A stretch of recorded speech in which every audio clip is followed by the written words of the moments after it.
Y'all see the powder that we've had to roll off of this road right here, off the side of that road.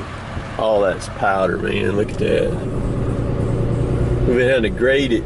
It gets so deep, we just have to grade it off because it gets to where you can't even drive in it. Like this little turn up here, you hit it and the truck or whatever's in it just keeps going straight, man. It won't even turn. It's like driving in deep water or something. The whole road's like, you can see everything's white. Everything's just snow. Everything on the sides is just snow white from the powder coming up. There's another gate we're going through right here. See how it's got a little bit of orange mixed in this right here. You can see the orange on the trees there. Real rough too.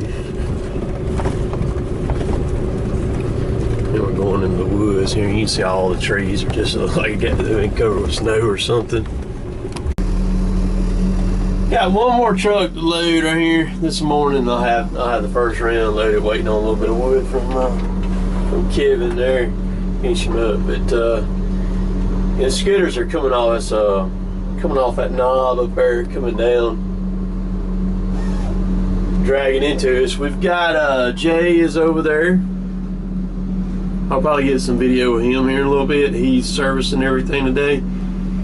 Today is service day. Get that done, and just rolling along.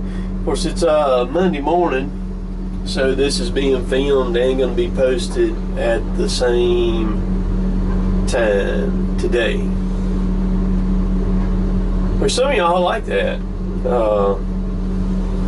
It works pretty good for me if I don't really do anything too major where I can kind of put it. I do not like to edit with my phone, but like these videos right here, I'll just kind of as long as it's nothing major or anything, I just put them together and get them situated on my phone, get them all spliced, and then go ahead and upload it from my phone. It works pretty good, but it's not like sitting at the computer where I got a screen in front of me at the house and I've got everything there.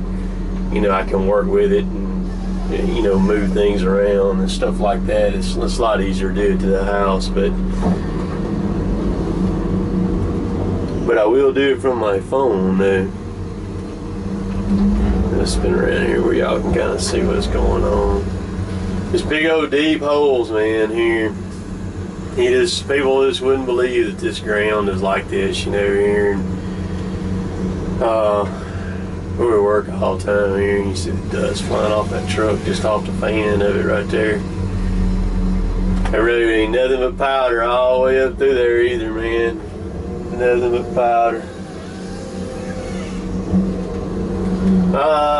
Let's see. Dan Whiteford asked me the other day about this ground's got a lot of sand in it, and asked him about the erosion and everything. Yeah, that's a huge problem on this ground right here because it is so steep and it is a lot of sand, and then we cut the timber on it, and what we have to do is just like that skidder right there has got all them limbs and stuff right there. We call that slash is what we call it.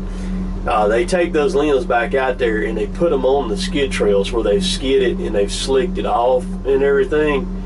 They'll put it on there and it'll help. It's just like putting hay down on it, keeps it from eroding or washing or anything like that. So that's what we have to do. I have people all the time ask me about why don't y'all clean this up and chip it, and haul it, and stuff like that. I try to respond on that, but the answer to that question is there's no market for that here. If there was a market for chips, the pellets or whatever, the make pellets and everything, we would do that. But there's no market in our area, and there's very, very few areas that have a market like that. We've got a pellet mill that's just north of us in Amory, Mississippi.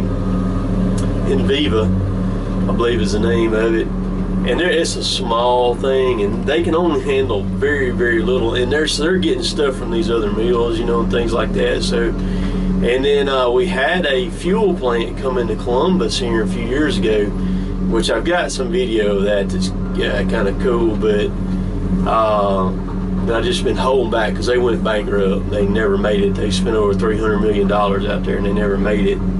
And we don't have a market here. We don't have a market here. It's expensive to run a chipper or a grinder or whatever you want to call it. It is not cheap. It's very expensive. And if you're going to make the investment to buy it, you have to make money with it. And so there's just you can't make money with it. And then the other thing too is those limbs there. Anybody will tell you that's in chipping or anything, it looks like it's a lot there. It's not. It would take so much of that junk, especially that pine, to make a load. It's unreal how much of that stuff it takes to make a load. So with that being said, I hope y'all have a wonderful week. You know it's Monday.